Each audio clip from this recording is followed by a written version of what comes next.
이제 한동훈으로 좀 넘어갈까요? 한동훈, 어제 저녁 7시쯤에, 정확히는 6시 58분으로 나왔던군요. 7시쯤에 신당역을 방문을 했습니다. 왜 신당역일까요? 바로 스토킹을 당한 그 영무종사원이 신당역 화장실에서 죽임을 당했죠. 네, 바로 그 현장을 법무부 장관으로서 갔습니다.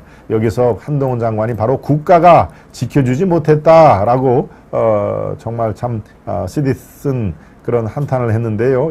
마땅히 국가가 지켜줘야 되는데 스토킹을 당한 그 영무원이 피살됐다 하는 얘기를 신당역에 가서 비공개를 방문을 했습니다. 이 수행원 2명만 딱 데리고 7시에 그 신당역을 방문을 했는데요. 이 기자들이 2~3명이 거기에 따라붙어 가지고 이제 나름대로 얘기를 했는데, 여러분, 이 영무원 피살 정말 그렇습니다. 영무원 피살, 이 스토킹을 이 서울교통공사의 입사 동기생이더라고요. 그런데 이 남자가 3년 내내 이 여성 영무원을 이제 스토킹을 한 것이죠. 만나자, 여성은 싫다. 그러자 결국에, 이 격리를 신청을 했는데, 법원에서 판사가 그걸 받아들이지 않았죠. 죽인 그런 남성을 격리를 해달라라고 그렇게 요청까지 했는데, 법원에 받아들여지지가 않은 그런 상황이 결국은 저렇게, 한 사람의 숭고한 목숨까지 앗아가는 그런 상황이 된 것입니다. 거기에 한동훈 장관이 이건 국가가 지켜주지 못했다라고 반성과 회한을 쏟아냈는데요. 글쎄요, 네, 그렇습니다. 정말 국가의 가장 큰 책무는 국민의 안위를 지켜주는 것입니다. 안전한 삶을 보장해주는 것이 국가의 최대 책무 아닙니까? 바로 지금 영무원, 특히 그 가족들을 생각하면은 국가가 제 역할을 못했다. 그리고 법원도 할 말이 없습니다. 만약에 이 가해자를 격리를 시켰다면, 물론 가정입니다만 격리를 시켰다면 저런 일이 벌어지지 않았을 거 아니겠습니까?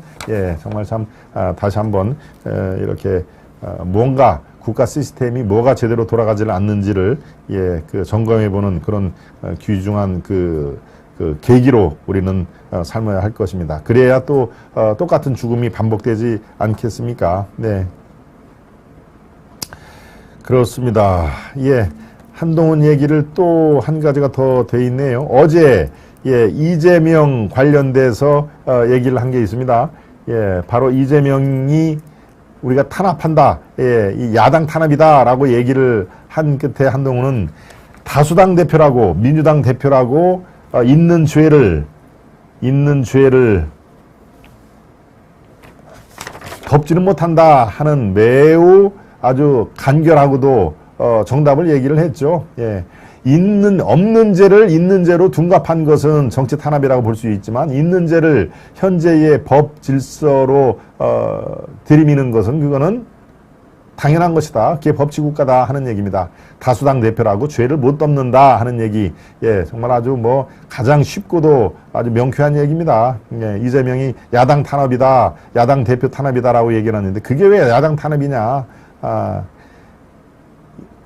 당신이 이 대선 과정 이전에 벌였던 이 행위가 법에 저촉이 되면은 그거는 아무리 야당 대표라고 해도 법의 법망은 빠져나가지는 못한다. 법은 엄정하게 지켜줄 것이다. 라고 하는 그런 내용을 얘기를 했습니다. 여러분들이 100% 공감을 할 수밖에 없는 내용이죠. 네.